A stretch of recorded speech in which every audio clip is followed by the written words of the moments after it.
Ballot ಪೇಪರ್ನ definition ಅನ್ನು ನಾವು ಕೊಟ್ಟಿದ್ದೇವೆ. ಸೆಕ್ಷನ್ 7 ಆಫ್ ಗ್ರಾಮ panchayat, section 130 of taluk panchayat and section 169 of ಜಿಲ್ಲಾ ಪಂಚಾಯತ್ನಲ್ಲಿ ಯಾವ ಸೆಕ್ಷನ್ನಲ್ಲಿ ಎಲೆಕ್ಟ್ರಾನಿಕ್ ವೋಟಿಂಗ್ ಮಿಷಿನ್ಸ್ ಇತ್ತು ಮತ್ತು ಅದರ ಎಕ್ಸ್ಪ್ಲನೇಷನ್ ಇತ್ತು ಅದನ್ನ ಡಿಲೀಟ್ ಮಾಡ್ತಾ ಇದ್ದೀವಿ ಅಧ್ಯಕ್ಷರೇ. ಮತ್ತೆ ಸೆಕ್ಷನ್ 165ನಲ್ಲಿ ಹಿಂದೆ ಎಲೆಕ್ಟ್ರಾಲ್ ರೋಲು ಪಾರ್ಲಿಮೆಂಟ್ನಲ್ಲಿ ಅಥವಾ ಎಲೆಕ್ಷನ್ ಇದು ನಮ್ಮ ಅಸೆಂಬ್ಲಿ ಎಲೆಕ್ಷನ್ನಲ್ಲಿ ಏನಿದೆ ಆ ಎಲೆಕ್ಟ್ರಾಲ್ ರೋಲ್ ಅನ್ನ ಯೂಸ್ ಮಾಡ್ತಾ ಇದ್ವಿ. ಆದರೆ ಈಗ ಗ್ರಾಮ ಪಂಚಾಯತಿಗೆ ಮತ್ತು ನಮ್ಮ ತಾಲೂಕ್ ಪಂಚಾಯತ್ ಜಿಲ್ಲಾ ಪಂಚಾಯತಿಗೆ ಎಲ್ಲ ಸೇರಿ electoral roll state election commissioner ಅವರು ಪ್ರಿಪೇರ್ ಮಾಡ್ತಾರೆ ಅಧ್ಯಕ್ಷರೇ. It will be close to the current the electoral roll that is already available. ಅದನ್ನು ಮತ್ತೊಮ್ಮೆ ಪರಿಶೀಲನೆ ಮಾಡಿ ಪರಿಷ್ಕರಣೆ ಮಾಡಿಬಿಟ್ಟು ಪಂಚಾಯತಿಗೆ ಒಂದು ಎಲೆಕ್ಟ್ರಾಲ್ ರೋಲ್ ಅನ್ನು ನಾವು ಕೊಡ್ತಾ ಇದ್ದೀವಿ ಅಧ್ಯಕ್ಷ.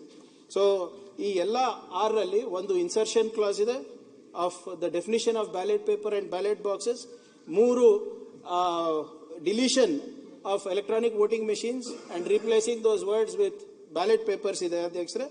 ಮತ್ತೆ ಹೊಸ ಎಲೆಕ್ಟ್ರಾಲ್ ರೋಲ್ ಅನ್ನ ನಾವು ಕ್ರಿಯೇಟ್ ಮಾಡಲಿಕ್ಕೆ ಒಂದು ಪರ್ಮಿಷನ್ ವಿಧೇಯಕನಲ್ಲಿ ನಾವು ಕೊಡ್ತಾ ಇದೀವಿ ಅಧ್ಯಕ್ಷರೇ. ಮತ್ತೆ ಬಹಳಷ್ಟು ಜನ ಕೇಳಬಹುದು ಇದು ಯಾಕೆ ಮತ್ತೆ ಹಿಂದೆ ಹೋಗ್ತಾ ಇದ್ದೀರಾ ಅಂತ. ಆದರೆ ನಮಗೆ ಸಮರ್ಪಕವಾದಂಥ ಉತ್ತರ ECI ಇಂದ ಸಿಗ್ಲಾರ್ದ ಕಾರಣ ಅನಿವಾರ್ಯ ಆಗಿದೆ.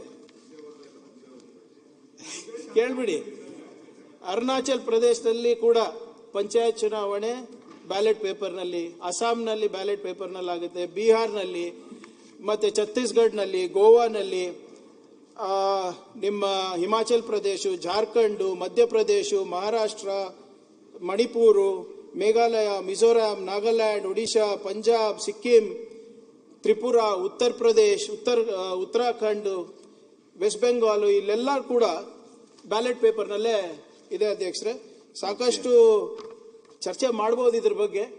ಆದರೆ ನನ್ನ ಮನವಿ ಏನಪ್ಪಾ ಅಂದ್ರೆ, ಇದು ಇನ್ interest of preserving democratic processes and more importantly the secrecy of ballot paper which has been enhanced in various Supreme Court judgments, ಇದನ್ನ ನಾವು ತಂದಿದ್ದೀವಿ ಅಧ್ಯಕ್ಷರೇ. ಇದನ್ನ ಪಾಸ್ ಮಾಡಿಕೊಡ್ಬೇಕು ಅಂತ ತಮ್ಮ ಹತ್ರ ಕೇಳ್ಕೊತಾ ಇದ್ದೀನಿ. ಏನಾದರೂ ಕ್ಲಾರಿಫಿಕೇಶನ್ಸ್ ಇದ್ರೆ ಕೊಡ್ತೀನಿ. ಪ್ರತಿಪಕ್ಷ ಕ್ಲಾರಿಫಿಕೇಶನ್ ಅಲ್ಲ, ಇರೋದೇ ಎಲ್ಲ ಅಧ್ವಾನ ಮಾಡಿಟ್ಟಿದ್ದೀರಾ ಅಷ್ಟೇ ಅಧ್ಯಕ್ಷರೇ. ಪಂಚಾಯತ್ ರಾಜ್ ಅಧಿನಿಯಮ 1990 ಮತ್ತಷ್ಟು ತಿದ್ದುಪಡಿಯನ್ನ ತಂದಿದ್ದಾರೆ. ನನಗನ್ಸ್ತತೆ ಇದೊಂದು ರೀತಿ ತೊಗಲಕ್ ದರ್ಬಾರು ಅಂದ್ರೆ ಇಲ್ಲಿಂದ ಅಲ್ಲಿಗೆ ತಿರ್ಗಿ ಮತ್ತೆ ಅಲ್ಲಿಂದ ಇಲ್ಲಿಗೆ.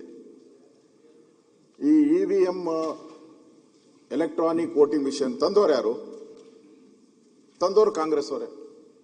ಮನಮೋಹನ್ ಸಿಂಗ್ ಅವರು ಇರ್ಬೋದು, ರಾಜೀವ್ ಗಾಂಧಿ ಅವರು. ಯಾವಾಗೂ ಇವರು ಸ್ವಲ್ಪ ಕಾಂಗ್ರೆಸ್ ಅವರು ಬಾಯ್ ಬೆಡ್ಕೊಂತ ಇರ್ತಾರೆ. ಗಾಂಧಿ ಹೆಸರು ತೆಗೆದು ಆಗ್ತಾ ಇದ್ದೀರಾ, ನೀವೇ ತೆಗೆದಾಗ್ತಾ ಇದ್ದೀರಲ್ಲ. ಈಗ ಅವರೇ ತಂದಿದ್ದು ಇದು ಕಾಯ್ದೆನ. ನಿಮ್ಗೆ ಆಗ ತಂದಾಗ ರಾಜೀವ್ ಗಾಂಧಿ